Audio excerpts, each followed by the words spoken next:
Alors dans cette vidéo, on va faire le bilan du cours dans lequel vous avez réalisé une expérience avec des levures avec mitochondries ou sans mitochondries. Donc vous pouvez prendre le polycopier du cours, on va le compléter au fur et à mesure et vous allez surligner les informations qui sont importantes. Donc on commence d'abord par ce petit graphique qui représente les résultats de l'expérience que vous avez réalisée. D'un côté, vous avez travaillé avec des levures sans mitochondries, d'un autre côté, des levures avec mitochondries. Et vous avez enregistré à chaque fois la quantité d'O2 et la quantité de CO2 dans le milieu autour de ces levures. Alors si on légende un petit peu le graphique, puisque les légendes ne sont pas marquées, ici on a la quantité d'O2, la quantité de CO2, et sur l'autre graphique, la quantité d'O2 ici et la quantité de CO2 qui est là. Donc si je regarde bien dans mes levures sans mitochondries, la quantité d'O2 et la quantité de CO2 restent stables pendant toute l'expérience. Alors que dans le milieu qui entoure mes levures avec mitochondries, je m'aperçois qu'à un moment donné, la quantité d'O2 dans le milieu autour des levures va diminuer.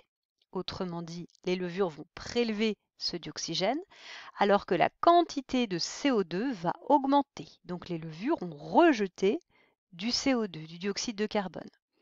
Si vous vous souvenez bien, c'est au moment où vous avez fait l'injection de glucose que finalement la levure a commencé à respirer, c'est-à-dire à prélever du dioxygène et rejeter du dioxyde de carbone. L'autre petite expérience sur laquelle vous avez travaillé simplement sur les résultats. Donc vous avez regardé l'évolution de la concentration en CO2 et en O2, donc dans une expérience où cette fois on avait mis la partie verte d'un végétal, ici, ou bien la partie non verte de feuilles. Qu'est-ce que on peut observer? On peut observer qu'à l'obscurité, ici et ici, à chaque fois, nous avons une diminution de la concentration en O2 et nous avons une augmentation de la concentration en CO2. Donc finalement, on retrouve exactement ce qu'on retrouvait tout à l'heure dans les levures avec mitochondries, c'est-à-dire qu'à l'obscurité, la plante respire, que ce soit ici et ici. Par contre, les parties vertes des feuilles, quand on leur met de la lumière, on s'aperçoit que la quantité d'O2 va augmenter alors que la quantité de CO2 va diminuer. Donc là, la plante, elle rejette du dioxygène et elle absorbe du dioxyde de carbone. La plante réalise ici la photosynthèse. Et quand on fait l'expérience avec la partie non verte des feuilles, qu'on soit à l'obscurité ou à la lumière, on a toujours une diminution de la concentration d'O2, donc ça veut dire que la plante respire, et une augmentation de la quantité de CO2. Bilan à retenir, donc vous allez pouvoir souligner les éléments importants. Au sein des cellules, il y a des milliers de transformations qui ont lieu. Toutes ces transformations, ces réactions chimiques, sont nécessaires au fonctionnement de la cellule.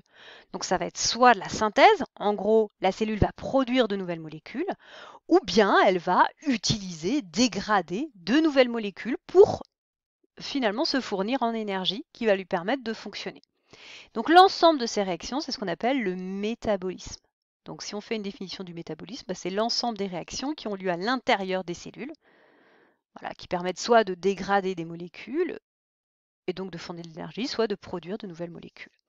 Alors les réactions du métabolisme se réalisent, la CENT, dans les organites. Vous devez savoir que la respiration se réalise dans les mitochondries et que la photosynthèse se réalise dans les chloroplastes. Donc vous savez que les cellules sont spécialisées en fonction des organites qu'elles possèdent. Eh bien, on peut aussi parler finalement d'une spécialisation dans le métabolisme. Et on classe les cellules en deux grandes catégories en fonction de leur métabolisme. On a d'abord les cellules que l'on va qualifier de autotrophes, donc ce mot vous devez le connaître. Les cellules autotrophes sont capables de synthétiser leurs propres molécules à partir de molécules qui ne sont pas issues d'êtres vivants. En gros, ce sont des êtres vivants qui ne mangent pas d'autres êtres vivants.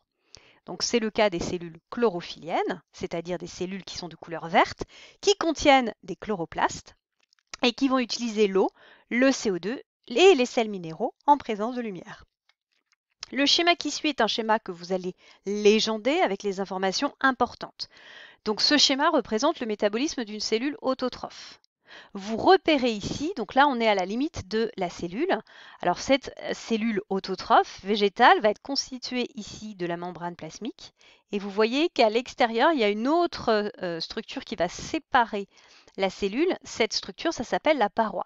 Et donc en fait, les cellules végétales sont beaucoup plus rigides que les cellules animales parce qu'elles sont constituées justement de cette paroi et de cette membrane.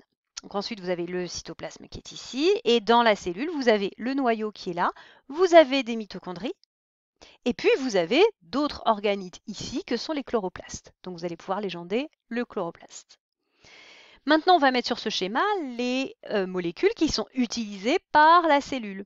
Et donc ces molécules, c'est du CO2 et de l'H2O. H2O, c'est l'eau, qui va être prélevé, va être utilisé par les chloroplastes en présence de lumière.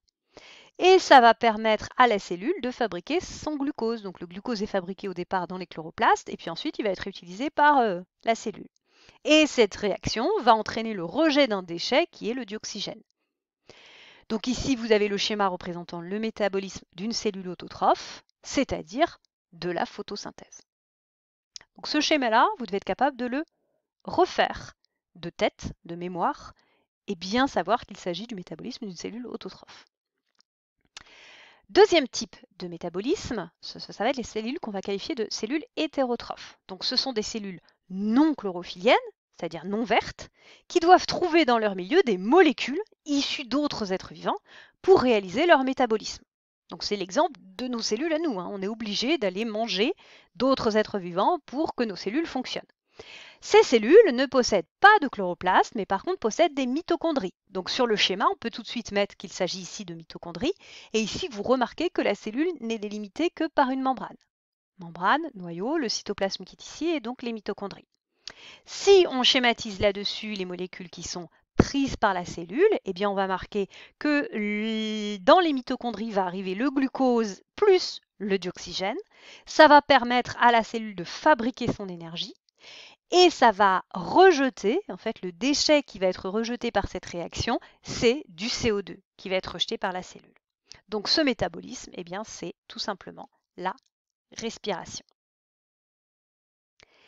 Donc vous devez connaître les mots qui ont été soulignés, ce que c'est le métabolisme, où se réalise la photosynthèse, où se réalise la respiration, et vous devez connaître ce qu'est une cellule autotrophe et ce qu'est une cellule hétérotrophe, en réalisant le schéma à la fois du métabolisme d'une cellule autotrophe et d'une cellule hétérotrophe.